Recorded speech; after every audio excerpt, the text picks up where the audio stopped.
Hello everyone, I am Vishesh here and आज की इस वीडियो में हम कंटिन्यू करने वाले हैं यूनिट बायोटेक्नोलॉजी।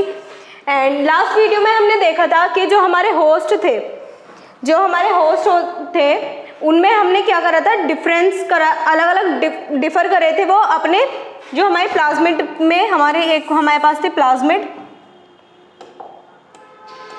उसके पास दो रेजिस्टेंट जीन्स थी, ampicillin resistant and tetracycline resistant.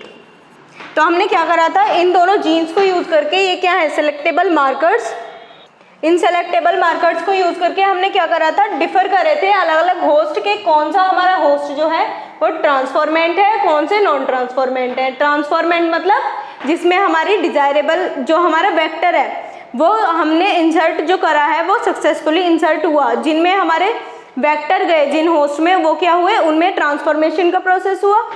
जिस भी होस्ट में हमारे वेक्टर्स गए, ये उसका अपना डीएनए है होस्ट का, और जिसमें भी हमारे वेक्टर्स गए, ये वाले जो वेक्टर्स थे वो गए, उसमें तो हो गया हमारे ट्रांसफॉर्मेंट, ये वाले हुए हमारे ट्रांसफॉर्मेंट। और कुछ होस्ट ऐसे थे जिनमें हमारे होस्ट में हमारा जो वेक्टर था वो नहीं गया, तो वो कौन से थे, हमारे नॉन ट्रांसफॉर्मेंट्स। और कुछ होस्ट ऐसे थे जिनमें हमारा वेक्टर तो गया पर हमारे जो डिजायरेबल जीन वाला वेक्टर था वो नहीं गया, खाली हमारे वेक्टर गया पर उसके पास डिजायरेबल जीन नहीं थी, तो वो क्या होते हैं, हमारे नॉन रिकॉम्बिनेंट वेक्टर। और जो हमारा दूसरा था जिसके पास डिजायरेबल जीन भी थी और वेक्टर भी था, वो थे हमारे रिकॉम्बिनेंट वेक्टर्स। तो हमारे सक्सेसफुली खाली कुछ ही हमारे होस्ट ऐसे थे जो हमारे रिकॉम्बिनेंट वेक्टर्स दे रहे थे, जिनके पास डिजायरेबल जीन भी थी और वेक्टर भी था। लास्ट वाला स्टेप क्या था हमारा, वो बहुत ही लेंथी स्टेप था, क्योंकि उसमें क्या थी, 2 प्लेटिंग्स थी। हमें क्या करना पड़ा था, एक तो हमारी एम्पिसिलिन जो थी, एम्पिसिलिन रेजिस्टेंट जीन के लिए एम्पिसिलिन की प्लेटिंग करनी पड़ी, और एक प्लेटिंग किसकी करनी पड़ी, टेट्रासाइक्लिन की। और सारे जो हमारे होस्ट थे पहले हमने वो एम्पिसिलिन वाले सॉल्यूशन में डाले, मीडियम में डाले, और फिर क्या करा, हमने ये चेक करा कि वो ग्रो कर रहे हैं या नहीं कर रहे हैं। और जो हमारे ग्रो कर रहे थे फिर उनको हमने क्या करा, दूसरी प्लेटिंग में डाला जिसमें क्या थी, टेट्रासाइक्लिन थी। तो इससे क्या हुआ, फिर उसमें हमें चेक करना पड़ेगा कि हमारे कौन से तो होस्ट हैं जो कि फर्दर ग्रो कर पा रहे हैं और कौन से ऐसे होस्ट हैं जो फर्दर ग्रो नहीं कर पा रहे। तो उसकी वजह से क्या हुआ, हमारी 2 प्लेटिंग करने की वजह से हमारा जो प्रोसेस था वो बहुत ही लंबा हो गया और बहुत ही कंफ्यूजिंग हो गया। तो उसको अवॉइड करने के लिए जो साइंटिस्ट थे उन्होंने क्या करा, नई जो हमारी प्लाज्मिड थी उसको डिज़ाइन करा।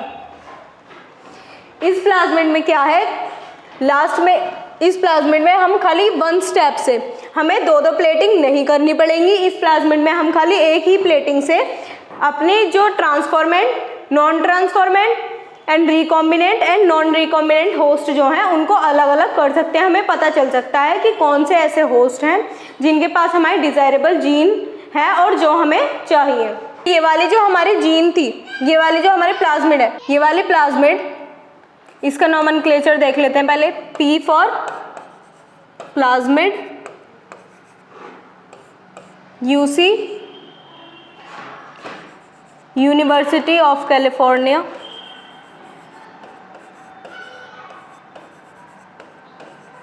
जहाँ पे डिजाइन करी गई थी, और 8 है प्लाज्मिड का नंबर। इसका मतलब क्या है कि ये जो प्लाज्मिड है वो यूनिवर्सिटी ऑफ कैलिफोर्निया, जो कैलिफोर्निया की यूनिवर्सिटी थी उसकी किसी लैब में ये 8th प्लाज्मिड थी जो कि वहाँ पे डिज़ाइन करी गई थी, क्योंकि इसका प्लाज्मिड नंबर क्या है, 8। तो इस प्लाज्मिड में क्या था, जो हमारी लास्ट वाली प्लाज्मिड थी, लास्ट वाली जो हमारी PR32 थी, ये वाली प्लाज्मिड में हमारी क्या थी, 2 रेजिस्टेंट जीन थी, 2 एंटीबायोटिक रेजिस्टेंट जीन थी। एक तो थी हमारी एम्पिसिलिन रेजिस्टेंट जीन एंड एक थी हमारी टेट्रासाइक्लिन रेजिस्टेंट जीन। तो इसके पास क्या था, 2 सेलेक्टेबल मार्कर्स थे, इसलिए हमें क्या करनी पड़ी, 2 बार प्लेटिंग करनी पड़ी, और 2 बार प्लेटिंग करने की वजह से ये प्रोसेस लंबा हुआ। तो हमारी जो ये नई वाली है, जो हमने नई प्लाज्मिड बनाई, इसके पास क्या थी, खाली एक ही ऐसी साइट थी इसके पास। ये जो हमारी ये वाली PBR32 हमारी प्लाज्मिड थी, इसमें क्या थी, 2 हमारी रेजिस्टेंट जीन थी, 2 एंटीबायोटिक रेजिस्टेंट जीन थी, और इनकी जो एंजाइम्स की साइट थी, एंजाइम की साइट भी अलग अलग थी। यहाँ पे BAMH1, SAL1, PUV1, PUR2। तो ये जो सारे एंजाइम्स थे इनकी साइट अलग अलग, दोनों ही उस पे थी, हमारी रेजिस्टेंट जीन्स पे थी, अलग अलग साइट्स थी। तो इसकी वजह से क्या हुआ, हमें जो डिजायरेबल जीन हमने डाली उसको फाइंड करने के लिए कि किस होस्ट में है किस में नहीं है, क्या करना पड़ा, हमें 2 प्लेटिंग करनी पड़ी। पर ये वाली जो हमारी नई वाली जो हमारी प्लाज्मिड थी, इसमें क्या था, सारे ही एंजाइम्स की जो साइट थी, लाइगेशन साइट, मतलब कि जहाँ पे भी हम उस एंजाइम को या फिर किसी भी जीन को इंसर्ट कर सकते हैं, वो खाली एक ही रेजिस्टेंट जीन पे थी। इसमें जो एम्पिसिलिन रेजिस्टेंट जीन है, इस पे कोई साइट नहीं है, तो इसमें कोई यूज नहीं होगा इस वाली प्लाज्मिड में। पर ये वाली जो हमारी दूसरी एंटी रेजिस्टेंट है, कौन सी जीन है हमारे पास, दूसरी एंटी रेजिस्टेंट LAC-Z, ये इस वाली प्लाज्मिड में PUC8 वाली में, PUC8 प्लाज्मिड में हमारे पास कौन सी रेजिस्टेंट जीन थी, LAC-Z रेजिस्टेंट जीन थी। और ये जो LAC-Z रेजिस्टेंट जीन थी, ये जब भी हम इस जीन की फॉर्मेशन होती है, कोई भी जीन ट्रांसक्रिप्शन और ट्रांसलेशन करने के बाद क्या बनाती है, प्रोटीन। और प्रोटीन से क्या होते हैं, एंजाइम्स चाहिए प्रोटीन्स को, और प्रोटीन में एंजाइम्स जो है, तो LAC-Z जो प्रोटीन बना रही थी उसका कौन सा एंजाइम था, बीटा गैलेक्टोसिडेज। ये क्या है, एंजाइम।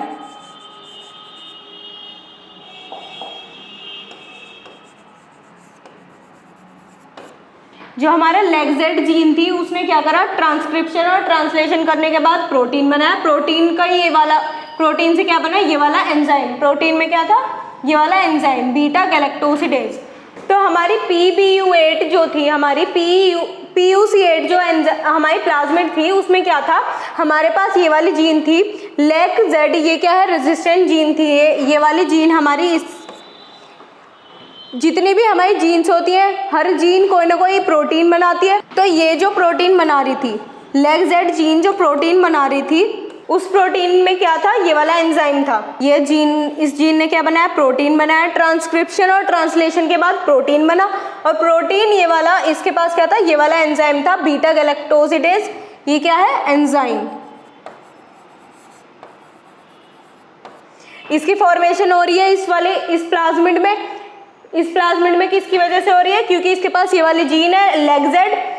PUC8 वाले में, PUC8 प्लाज्मिड में जो हमारी ये जीन है LAC-Z, इस जीन में ट्रांसक्रिप्शन एंड ट्रांसलेशन होने के बाद कौन सा प्रोटीन बना रही है, एक प्रोटीन बना रही है। और प्रोटीन में कौन सा एंजाइम है, बीटा गैलेक्टोसिडेज। बीटा गैलेक्टोसिडेज, इस एंजाइम को जब भी हम इसका सबस्ट्रेट प्रोवाइड कराते हैं, जब भी हम इसका सबस्ट्रेट है गैल, एक्सगैल क्या है इसका सबस्ट्रेट, ये जो एंजाइम है,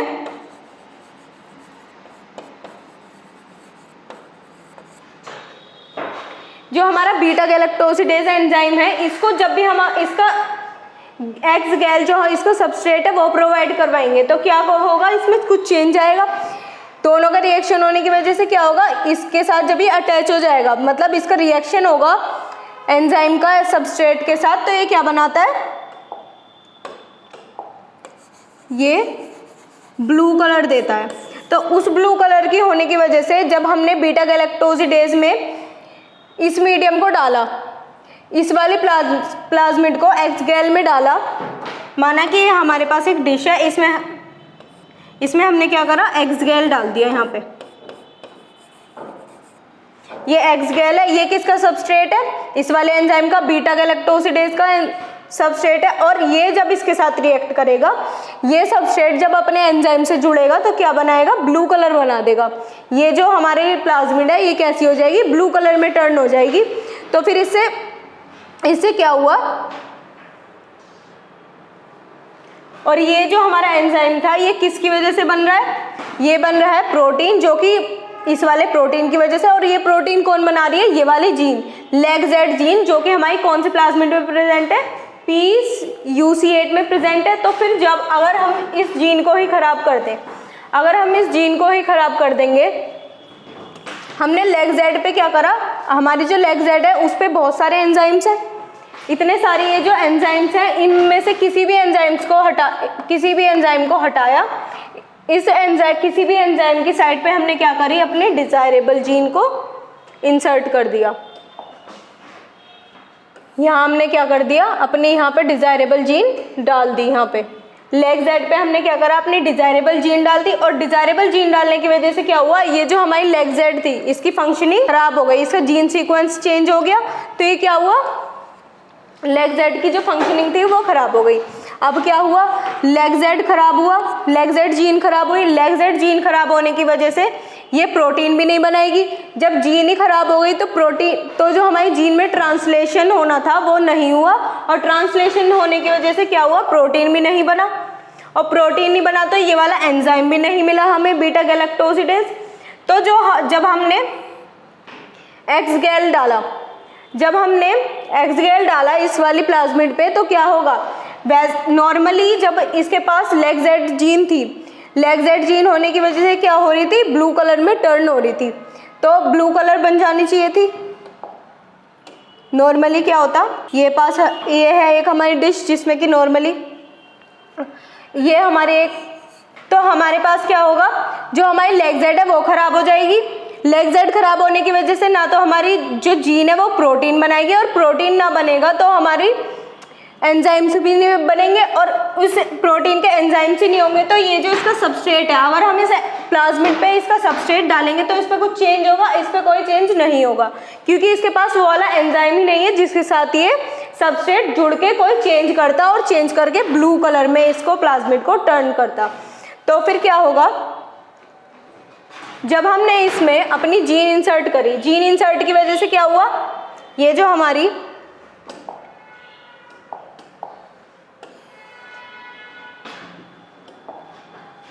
ये हमारी प्लाज्मिड थी PUC8, इसके पास यहाँ पे क्या है,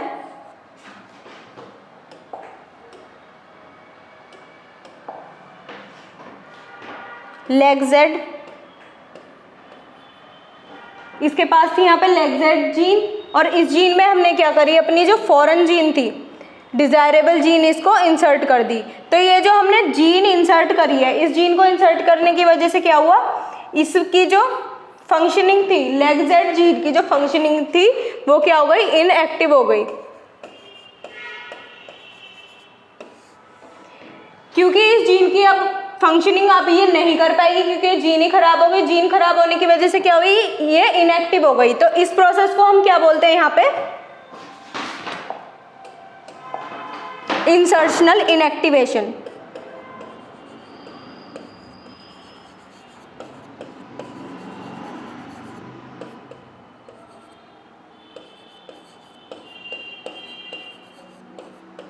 इंसर्शनल इनएक्टिवेशन का मतलब है कि किसी भी हम कोई भी चीज़ डालने की वजह से, कोई भी चीज़ क्या है यहाँ पे, जो हमारे डिजायरेबल जीन है, जब हमने इसको इसके अंदर इंसर्ट करा, इसको इंसर्ट करने की वजह से क्या हुआ, इसको इंसर्ट करने की वजह से जो LAGZ जीन थी उसकी फंक्शनिंग खराब हुई, वह इनएक्टिव हो गई। तो इसलिए हमारी जो LAGZ जीन थी उसमें कौन सा प्रोसेस हुआ, इंसर्शनल इनएक्टिवेशन। किसी भी डिजायरेबल जीन या किसी भी फॉरेन जीन के इंसर्ट होने की वजह से जो हमारी पहले से ही प्रेजेंट जीन थी LAGZ जीन में क्या हुए, वो इनएक्टिव हो गई। उसमें अब जो उसका फंक्शन था, वो कौन से प्रोटीन्स बना रही थी, उसके जो प्रोटीन्स बना रही थी वो नहीं बना पाएगी। तो वो क्या हुआ, उसके जो फंक्शन थे वो सारे इनएक्टिव हो गए। इसकी वजह से हमने इस प्रोसेस को क्या नाम दिया, इंसर्शनल इनएक्टिवेशन। मतलब किसी भी जीन किसी भी फॉरेन जीन को इंसर्ट करने की वजह से जो प्रेजेंट जीन है उसमें क्या हो गई, इनएक्टिव हो गई वो, इसलिए हमने इसको नाम दिया इंसर्शनल इनएक्टिवेशन।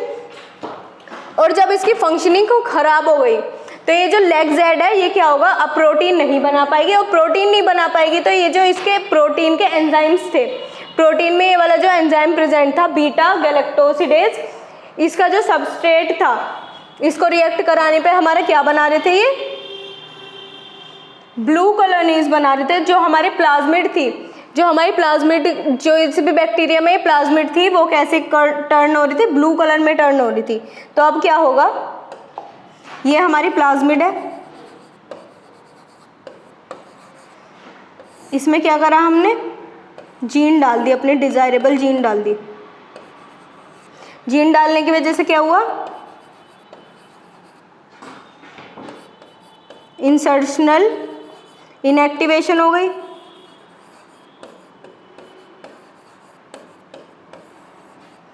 इंसर्शनल इनएक्टिवेशन हो गई। इंसर्शनल इनएक्टिवेशन की वजह से क्या हुआ, जो हमारी लेगजेड जीन थी वो फंक्शन, उसके फंक्शन सारे खत्म हो गए।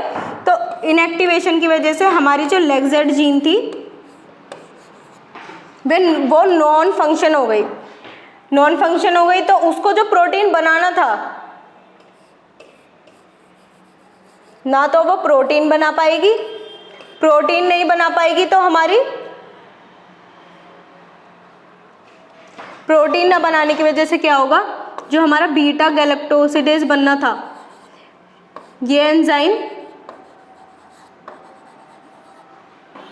बीटा गैलेक्टोसिडेज जो हमारा बनना था वो एंजाइम भी नहीं बनेगा, और एंजाइम नहीं बनेगा तो जो इसका सबस्ट्रेट था, सबस्ट्रेट क्या था इसका, एक्सगेल। जब हम इसमें एक्सगेल डालेंगे, इस प्लाज्मिड में जब हम एक्सगेल डालेंगे यहाँ पे,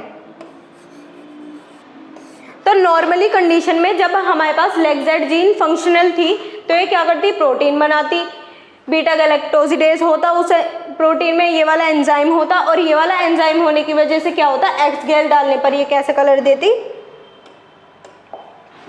ब्लू कलर की हमारी प्लाज्मिड जो होती, हमारा जो प्लाज्मिड जिस ऑर्गेनिज्म में होता वो कैसे टर्न हो जाता, ब्लू हो जाता। पर अभी क्या होगा, क्योंकि वो प्रोटीन ही नहीं बना, प्रोटीन नहीं बना तो हमारा ये वाला एंजाइम भी नहीं है बीटा गैलेक्टोसिडेज, और एंजाइम भी नहीं है तो हमारे क्या होगा, एक्सगेल डालने पर कुछ चेंज नहीं आएगा, और जो हमारा जो ऑर्गेनिज्म है जिसमें हमारी ये वाली प्लाज्मिड प्रेजेंट है वो क्या होगी, जब हम इस प्लाज्मिड को अपने होस्ट में डाल देंगे तो क्या होगा, उसका ब्लू कलर में वो टर्न नहीं होगी, वो ब्लू कलर में टर्न ना होके वाइट ही रहेगी। तो इससे हम क्या कर सकते हैं, इससे हमें पता चल सकता है कि जो हमारी जिस भी हमारी कॉलोनी में हमने वो डाली होगी, अपनी डिजायरेबल जीन डाली है, वो क्या होगी, वो तो वाइट कलर की ही रह जाएंगी, क्योंकि उसमें प्रोटीन नहीं बना तो एंजाइम भी नहीं, और एंजाइम नहीं तो सबस्ट्रेट डालने पर वो रिएक्ट नहीं करेगा, और रिएक्ट नहीं करेगा तो फिर वो क्या करेगा, वाइट कलर की ही कॉलोनीज रहेंगी। और जिन भी हमारे प्लाज्मिड में डिजायरेबल जीन जो थी वो नहीं गई, डिजायरेबल जीन नहीं जाती तो फिर क्या होता, इंसर्शनल इनएक्टिवेशन भी नहीं होता, क्योंकि हमने डिजायरेबल जीन ही नहीं गई है उसमें क्या होता, लेगजेड जो हमारी जीन होती वो प्रोटीन बनाती, प्रोटीन बनाने की वजह से उसमें एंजाइम भी होते, एंजाइम जो है उसको जब हम एक्सगेल से रिएक्ट कराते तो कैसे कलर की कॉलोनी मिलती हमें, हमारे जो होस्ट होता वो ब्लू कलर में टर्न हो जाता। तो हमने क्या किया, एक डिश में ये हमने अपनी डिश ली, और इस डिश में हमने क्या डाल दिया, एक्सगेल क्या है, सबस्ट्रेट है, जो कि हमारी ये बीटा गैलेक्टोसिडेज जो हमारी जीन, लेगजेड जीन जो हमारे एंजाइम है जो प्रोटीन बना रही है, उसमें ये वाला एंजाइम प्रेजेंट है, और एक्सगेल डालने पर ये क्या होना चाहिए, ब्लू टर्न हो जानी चाहिए, अगर उसमें प्लाज्मिड जो हमारा वेक्टर है उसमें क्या नहीं है, डिजायरेबल जीन नहीं है। तो हमारे जो होस्ट थे, ये हमारे पास 2 होस्ट है, इसके पास अपना डीएनए भी होगा, इसमें क्या होगा, एक वेक्टर तो ऐसा होगा जिसमें कि हमारी जो जीन है, जो प्लाज्मिड है उसमें जीन, हमारे पास जो हमारे कुछ वेक्टर्स हमने लिए हैं उसमें हमने क्या करा, इंसर्शनल इनएक्टिवेशन कराई। तो हमारे पास कुछ वेक्टर्स तो ऐसे हैं जिनके पास लेगजेड जीन में इंसर्शनल एक्टिवेशन हुई और किसी में नहीं हुई, क्योंकि 100% सक्सेसफुल हमें नहीं पता चल सकता कि किस में हमारी लाइगेशन हो पाई है सक्सेसफुली और किस में नहीं हो पाई। तो हमें उसके लिए ही हम सेलेक्टेबल मार्कर्स यूज़ कर रहे हैं। तो हमारे पास कुछ वेक्टर्स ऐसे थे जिनमें लेगजेड जीन जो थी वो क्या थी, एक्टिव लेग जेड जीन है, और कुछ में क्या है हमारी inactive leg Z gene. Inactive leg Z gene का होने का मतलब है उसमें क्या है, डिजायरेबल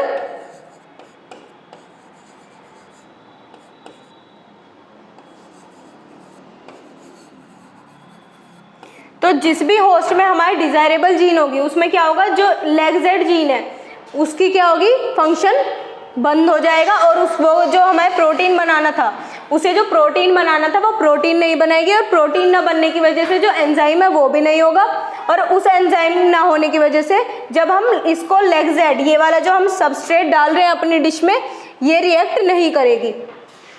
तो ये वाले जो होस्ट है इससे हमें पता चलेगा इसमें इनएक्टिव लेग जेड है, इसमें एक्टिव लेग जेड है। तो इसमें क्या हुआ, इसमें बीटा गैलेक्टोसिडेज है और इसमें बीटा गैलेक्टोसिडेज नहीं है। तो जब हमने ये वाली अपना होस्ट ए और होस्ट बी, तो हमारा जो होस्ट थे हमने अपने होस्ट ए और होस्ट बी दोनों किस में डाल दिए, अपने डिश में डाल दिए, जिसमें हमारा क्या प्रेजेंट था, हमने क्या डाला हुआ था, एक्सगेल मीडियम।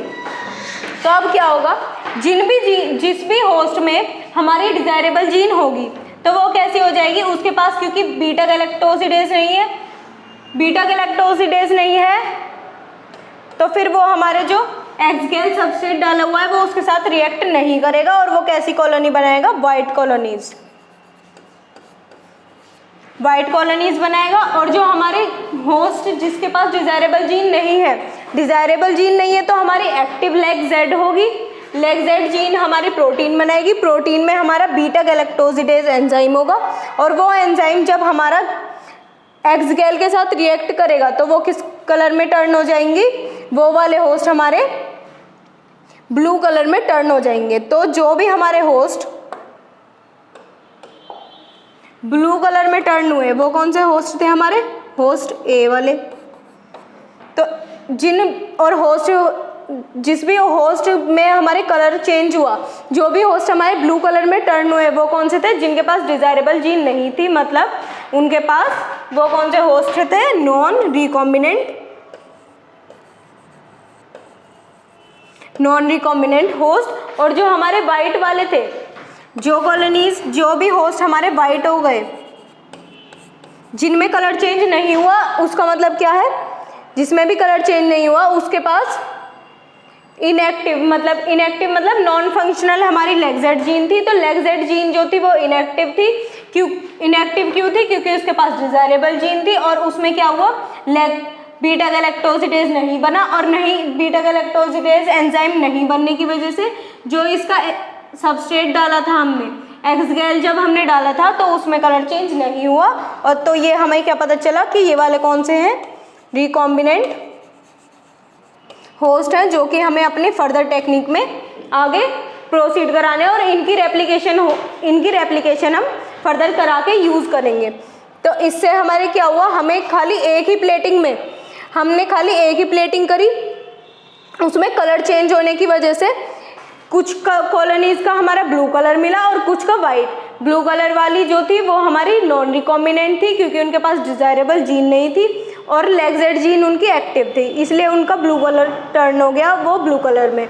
और जो हमारी कुछ होस्ट थे उनके पास हमारी लेग जेड जीन नहीं थी, उनके पास हमारी थी डिजायरेबल जीन, उनमें लाइगेशन प्रॉपर हुई, और उनके लाइगेशन प्रॉपर होने की वजह से क्या हुआ, उसमें लेग जेड जीन इनएक्टिव हुई और हमारी desirable gene I.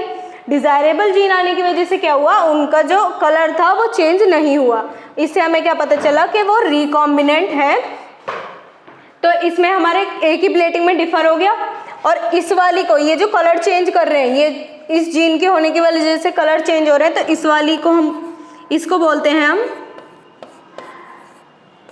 Blue white print screening.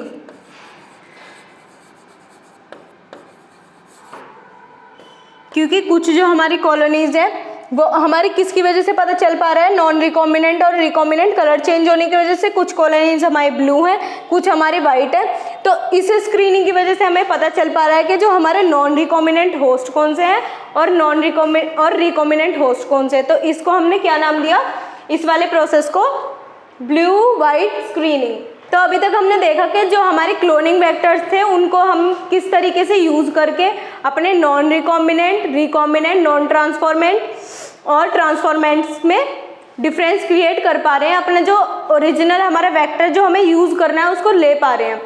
अब हम देखेंगे कि जो हमारे वेक्टर्स हैं वो हमारे बैक्टीरियाज के लिए, अलग अलग ऑर्गेनिजम्स के लिए कौन कौन से अलग अलग हमारे वेक्टर्स हैं।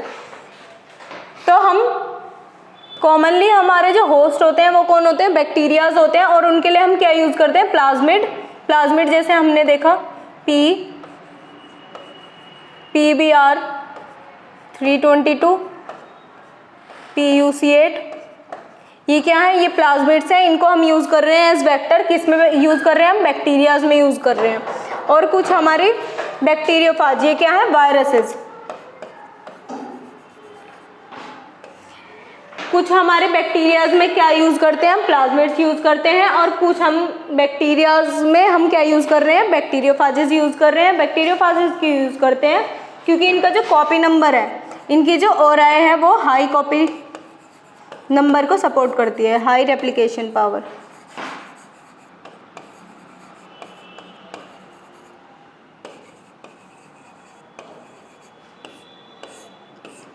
तो जब भी हमारा होस्ट कौन होगा, एक बैक्टीरिया होगा, तो या तो हम प्लाज्मिड्स यूज़ कर सकते हैं या फिर हम क्या यूज़ कर सकते हैं, बैक्टीरियोफाजेस।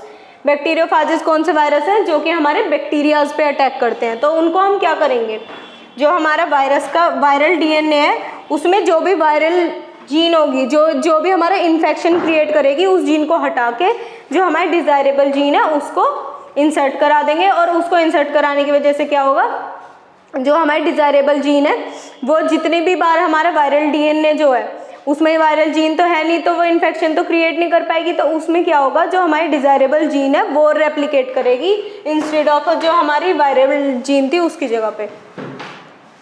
और अगर हमारा होस्ट जो है वो एक प्लांट होगा, अगर हमारे पास जो होस्ट है वो हमें अपनी जो जीन इंसर्ट करानी है वो एक प्लांट में करानी है, तो वो हम क्या करेंगे, कोई भी प्लांट में डालने के लिए हम एग्रोबैक्टीरियम ट्यूमिफेशियन, ये क्या है, ये एक बैक्टीरिया है, एग्रोबैक्टीरियम ट्यूमिफेशियन, ये बैक्टीरिया को यूज़ करते हैं। ये बैक्टीरिया क्या क्रिएट करता है, कैंसर इन प्लांट।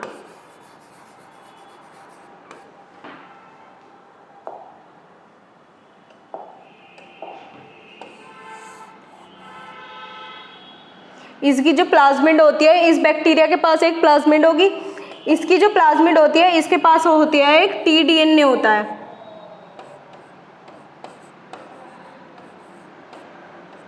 और ये जो tDNA है, इसका ये जो tDNA है, एग्रोबैक्टीरियम ट्यूमिफेशियन जो है ये, इसके पास एक tDNA है, स्पेशल DNA होता है इसके पास। ये tDNA के पास क्या प्रॉपर्टी होती है, कैंसीरियस सेल, मतलब कि कैंसीरियस का मतलब क्या है, कैंसीरियस का मतलब है ट्यूमर क्रिएट कर रहा है। तो ये क्या करता है, जो भी हमारा प्लांट होता है उसमें जिस भी पार्ट में ये, अगर हमारे पार्ट में ये बैक्टीरिया लग गया, अगर इस बैक्टीरिया ने किसी भी प्लांट में अटैक कर दिया तो क्या होगा, इसमें जिस भी ऑर्गन पे, जिस भी पार्ट पे ये अटैक करेगा इस प्लांट के, वहाँ पे क्या होगा, ट्यूमर्स बनने क्रिएट हो जाएंगे। जो हमारे सेल है वो जो डिवाइड करने की उनकी कैपेसिटी है वो बहुत ही ज़्यादा हाई हो जाएगी, और सेल डिवाइड करने, सेल नंबर जो है वो बहुत ज़्यादा हाई होने की वजह से एक पर्टिकुलर जगह पे क्या बनता है, हमारे ट्यूमर्स बन जाएंगे। और ट्यूमर होने की वजह से यहाँ पे क्या डिजीज, कैंसर हो जाएगा, और इसको बोलते हैं, इस वाली डिजीज़ को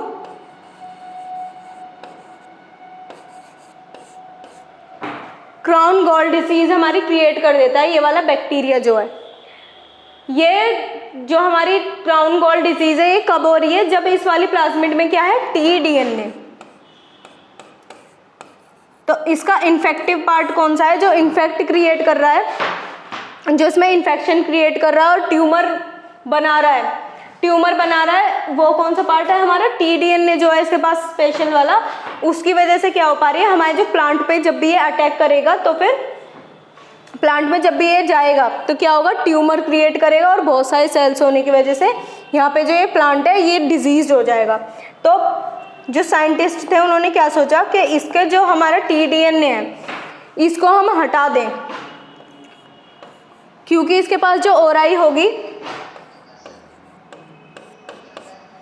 जो हमारी एग्रोबैक्टीरियम ट्यूमिफेशियन की जो हमारी ओराई होगी वो ज़्यादा नंबर ऑफ रेप्लिकेशन को सपोर्ट कर रही होगी, तभी हमारे जो इसका जो टीडीएनए है जो इन्फेक्शन क्रिएट कर रहा है तभी वो इतना ज़्यादा रेप्लिकेट कर पा रही होगी। ये वाला जो प्लास्टिड है अपने प्लाज्मिड जो है ये अपने आप को बहुत ज़्यादा रेप्लिकेट इसी वजह से कर पा रही है क्योंकि इसकी जो ओराई है वो ज़्यादा नंबर ऑफ रेप्लिकेशन को सपोर्ट कर रही है। तो फिर हमने क्या किया, ये जो हमारा इसकी प्लाज्मिड थी, इसकी प्लाज्मिड से हमने जो टीडीएनए था इसको हटा दिया। इसको हटाने की वजह से ये कैसा हो गया, डिसआर्म्ड।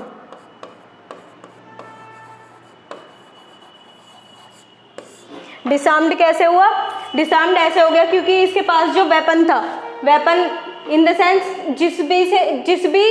जिस चीज़ की वजह से ये इन्फेक्ट कर पा रहा था, अटैक कर पा रहा था प्लांट में, वो क्या था इसके पास, टीडीएनए। तो टीडीएनए डिसीज़ क्रिएट कर रहा था तो हमने टीडीएनए को रिमूव करा और इसकी जो ओराई थी वो पहले से ही हाई नंबर ऑफ रेप्लिकेशन को सपोर्ट कर रही है। तो टीडीएनए की जगह हमने क्या डाल दी यहाँ पे, अपनी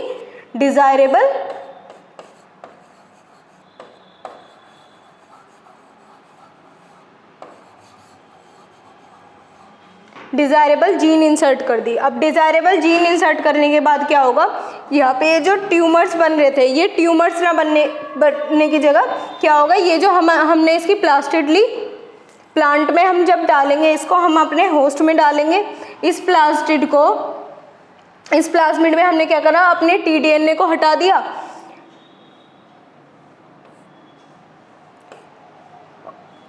टीडीएनए को हटा के हमने क्या करा, डिजायरेबल जीन इंसर्ट कर दी। पर इसकी जो ट्यूमर इंड्यूसिंग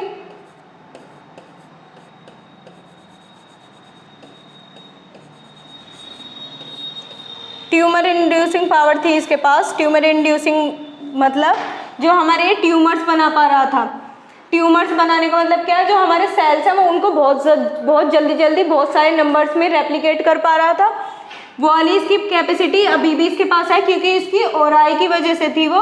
पर जो हमारे डिसीज कौन क्रिएट कर रहा था, वो टीडीएनए कर रहा था। तो इसके पास क्या है, अभी ये वाला कैसी प्लाज्मिड बनेगी, टीआई प्लाज्मिड। टीआई प्लाज्मिड का मतलब है जो कि ट्यूमर मतलब कि बहुत जल्दी हमारे रेप्लिकेट करके जो हमारी कॉपीज़ है इस प्लाज्मिड की, बहुत सारी कॉपीज़ बहुत ही जल्दी बनाती है। और ये हम किस लिए यूज़ कर रहे हैं, क्योंकि ये अटैक हमारे किस पे कर रहा था, प्लांट्स पे कर रहा था। और कौन से प्लांट्स पे करता है, डाइकोट प्लांट्स पे।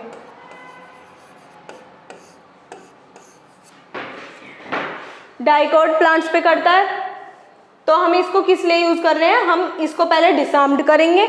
ये जो हमारी एग्रोबैक्टीरियम ट्यूमिफेशियन की प्लाज्मिड है, इससे हम क्या करेंगे, टीडीएनए को रिमूव करेंगे। डीएनए को हटाने के बाद हमने इसको कैसे बना दिया, डिसआर्म्ड। डिसआर्म्ड का मतलब क्या हुआ, जो हमारी इसके पास वेपन थे, इसके पास जो इन्फेक्टिशियस चीज़ थी वो हमने हटा दी और ये क्या हो गया, निहत्था, मतलब डिसआर्म्ड हो गया। अब ये डिसीज़ क्रिएट नहीं कर सकता, पर हम इसे एज अपना वेक्टर यूज़ कर सकते हैं। तो ये बेस्ट वेक्टर है किसके लिए, प्लांट्स के लिए, और वो भी डाइकोट प्लांट्स के लिए, क्योंकि ये डिसीज़ भी डाइकोट प्लांट्स में ही क्रिएट कर रहा है। तो हम इस वेक्टर को, ये जो इसकी प्लाज्मिड एग्रोबैक्टीरियम ट्यूमिफेशियन की, इसको हम किसके लिए यूज़ करते हैं, डाइकोट प्लांट्स के लिए। फिर आते हैं हमारे एनिमल्स के। अगर हमारा होस्ट जो है वो कोई एनिमल हो, अगर हमें जो अपने डिजायरेबल जीन है, जो हमारे कैरेक्टर चेंज कराने हैं, हमारा जो होस्ट होगा वो एक एनिमल होगा, एक डिजायरेबल जीन हमारी जो है वो किसी एनिमल में डालनी है, तो हम कौन सा यूज़ करेंगे, कौन सा वेक्टर यूज़ करते हैं, रेट्रोवायरस। रेट्रोवायरस का भी सेम फंक्शन है। रेट्रोवायरस भी क्या करता है, कैंसीरियस सेल बनाता है।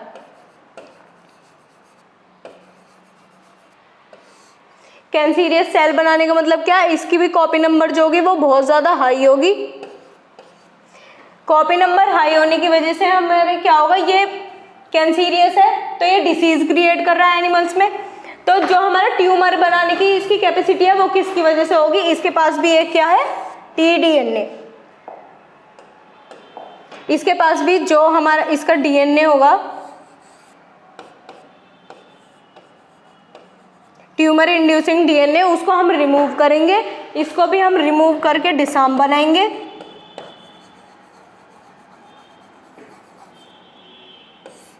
क्या बनाएंगे हम, इसको भी डिसार्म्ड बना देंगे। और डिसार्म्ड बनाने के बाद क्या होगा, इसमें इसकी जो रेप्लिकेशन पावर है वो तो रहेगी, पर इसकी जो डिसीज वाली, वो डिसीज क्रिएट करने वाली जो पावर थी, इसके पास जो इन्फेक्शन था, इन्फेक्टेड जो हमारा डीएनए पार्ट था जिसे इन्फेक्शन क्रिएट कर रहा था, वो हट जाएगा। और उसको हटा के हमने क्या कर दिया यहाँ पे, अपनी डिजायरेबल जीन को इंसर्ट।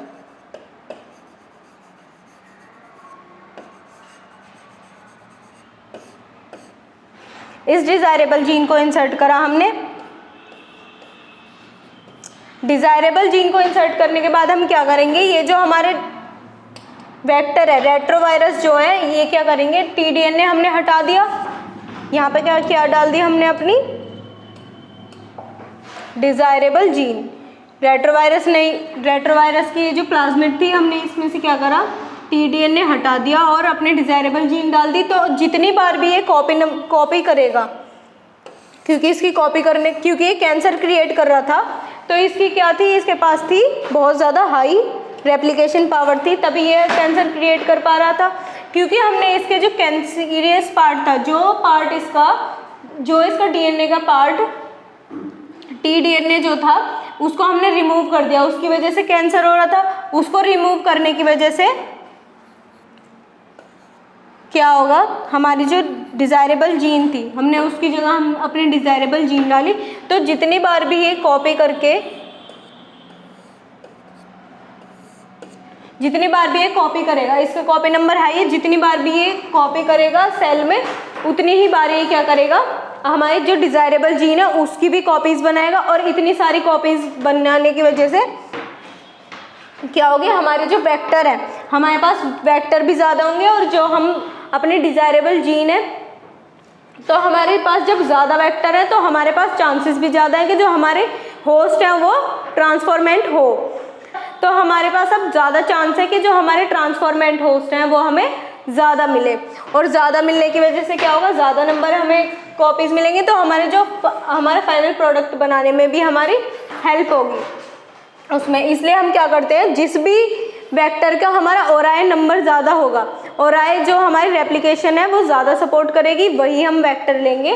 जैसे कि हमने एनिमल्स के लिए क्या लिया, रेट्रोवायरसेस, प्लांट्स के लिए क्या लिए हमने, agrobacterium virus, agrobacterium tumefaciens. And bacterias में क्या यूज़ करते हैं हम, या तो प्लाज्मिड्स यूज़ कर लेंगे, या फिर हम क्या यूज़ करते हैं, बैक्टीरियोफाज, जो कि क्या है, एक वायरस। और इन सब के क्या है, कॉपी नंबर जो है, रेप्लिकेशन पावर जो है वो हाई होती है। फिर हम क्या करेंगे, हमने अपना वेक्टर तैयार कर लिया, ये हमारे पास आ गया वेक्टर, और इसमें हमारी क्या है, डिजायरेबल जीन भी है।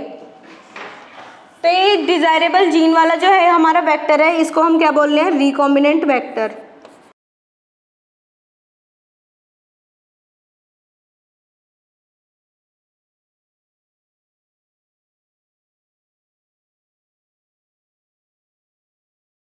इस रिकॉम्बिनेंट वेक्टर को हमें किस में डालना है,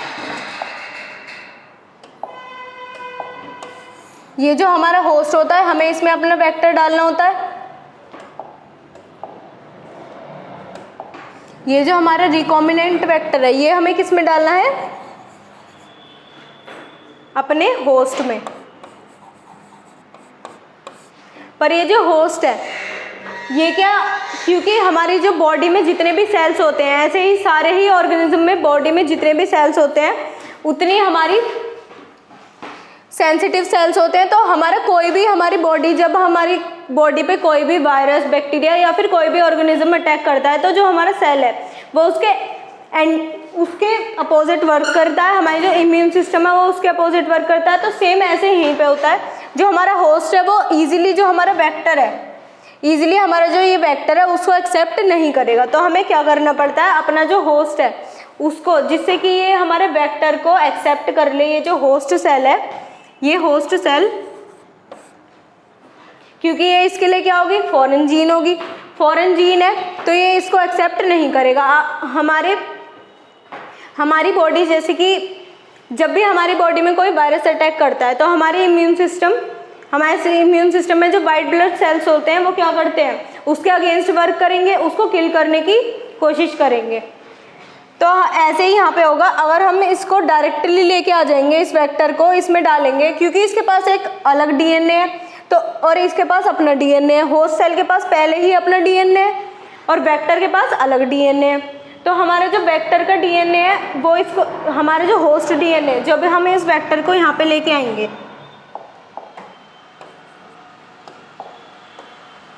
क्योंकि इसके पास फॉरेन जीन है, अलग इसकी जीन जो है वो जीन सीक्वेंस अलग है और इसका जीन सीक्वेंस अलग है। तो जब ये होस्ट हमारी इसके वेक्टर की जीन सीक्वेंस को रीड करेगा, क्योंकि इसका जीन सीक्वेंस अलग है, तो ये इसको अंदर आने नहीं देगा और क्या पता इसका जो इम्यून सिस्टम है वो इसको वर्क करके यहाँ पे किल भी कर दे। तो फिर हम क्या करते हैं, जो हमारा होस्ट है, जिससे कि हमारा जो वेक्टर है हम इसको ईजिली डाल पाए और जो हमारा होस्ट है उसको एक्सेप्ट कर पाए, उसके लिए हमें क्या करना होगा, ये जो होस्ट है इसको क्या बनाना पड़ेगा, कॉम्पिटेंट।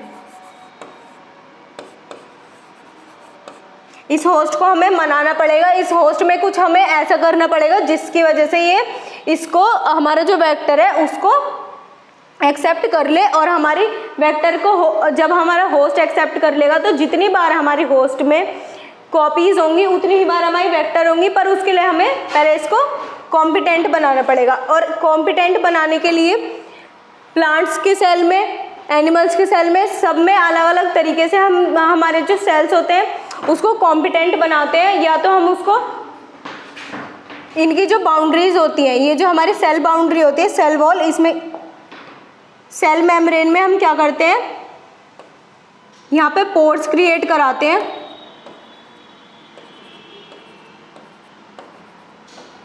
पोर्स क्रिएट करवाने की वजह से क्या होगा, ये यहाँ पे इंसेंसिटिव हो जाएगा और इसमें हम क्या करेंगे, कैल्शियम आयन से इसको रिएक्ट कराएंगे। कैल्शियम आयन रिएक्ट कराने के बाद क्या करेंगे, पहले इसको बहुत ज़्यादा कोल्ड टेम्परेचर पे रिएक्ट करवाएंगे, कोल्ड टेम्परेचर प्रोवाइड करवाएंगे इसको, और फिर क्या करवाएंगे हम इसको बहुत ही हॉट। तो इसको हम क्या करेंगे, पहले हॉट और कोल्ड, एकदम से टेम्परेचर चेंज होने की वजह से ये क्या हो जाएगा, इनएक्टिव हो जाएगा। तो इनएक्टिव होने के बाद उसमें हम क्या करेंगे, पहले हॉट कोल्ड टेम्परेचर प्रोवाइड करवाया, और क्या करते हैं हम कैल्शियम आयंस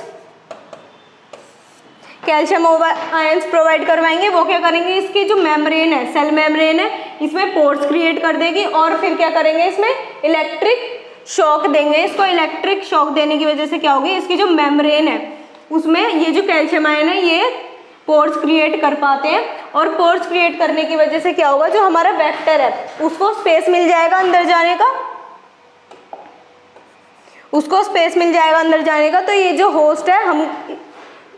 होस्ट है वो उसको एक्सेप्ट कर पाएगा, क्योंकि अब उसकी मेम्ब्रेन में जगह बन गई है। जैसे हमारे घर पे कोई आता है, कोई भी हमारे घर पे मेहमान आता है बाहर से, तो हम मेहमान या फिर कोई भी डिलीवरी बॉय आ गया तो फिर उसको हमारे घर के अंदर आना है, तो हम किसी को भी ऐसे ही जो बाहर से आया हम उसको अंदर आने नहीं देते। क्यों, हमें नहीं पता कि वो हमारे कोई थीफ भी हो सकता है। तो इसलिए हम क्या करते हैं, पहले पूरी इंक्वायरी करते हैं, पूरे हम चेक करेंगे कि ये हमें किसी भी तरीके से हार्म ना पहुंचाए। तो उसी तरीके से हमारा पहले जो सेल है इसका हमारा जो वेक्टर डीएनए है, इसको वो वेक्टर डीएनए का जो सीक्वेंस है उसको रीड करता है। अगर वो उसको फॉरेन डीएनए तो वो आने नहीं देगा, उसके लिए हमें क्या करना पड़ेगा, इसको मनाना पड़ेगा। और मनाने के लिए हम क्या करते हैं, उसको कैल्शियम आयन, कोई भी कैल्शियम या फिर डाइकैटायन प्रोवाइड कराते हैं। डाइकैटायन प्रोवाइड कराने के बाद क्या करेंगे, इसको हीट एंड कोल्ड शॉक देंगे, और उसके बाद क्या करेंगे, इलेक्ट्रिक शॉक देंगे, जिसकी वजह से क्या होगा, इसमें पोर्स क्रिएट हो जाएंगे। तो पोर्स क्रिएट करवाने की वजह से क्या होगा, हमारा जो वेक्टर है उसको अंदर जाने के लिए स्पेस मिल जाएगा। और जो हमारा होस्ट है, जो हमारा अब होस्ट कॉम्पिटेंट होस्ट बन चुका है, मतलब वो मान लिया उसने कि ये इसको अंदर लेने के लिए मान जाता है, तो फिर हमारा क्या हो जाएगा, यहाँ पे वेक्टर अंदर आ जाएगा। और इसकी हमारे जो हम चाह रहे थे कि ये वेक्टर जो है इसके अंदर चला जाए डिज़ायरेबल जीन, और फिर ये क्या बन जाएगा हमारे यहाँ पे ट्रांसफॉर्मेंट